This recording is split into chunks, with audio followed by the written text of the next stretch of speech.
Hello! In this video I will show you how to install ChatGPT Widget on Motorola Moto G34.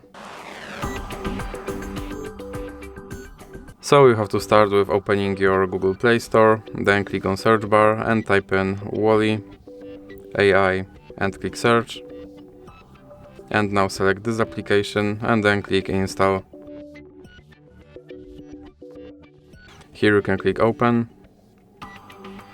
And now you can click here to skip introduction and then click open permissions, and now click on AI assistant and click here to allow this app to display over other apps, and then click back.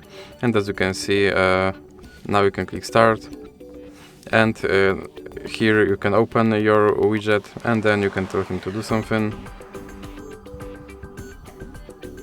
and click search.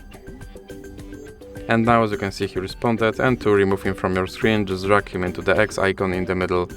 So that's it for this video. If you liked it, please remember to leave like and subscribe.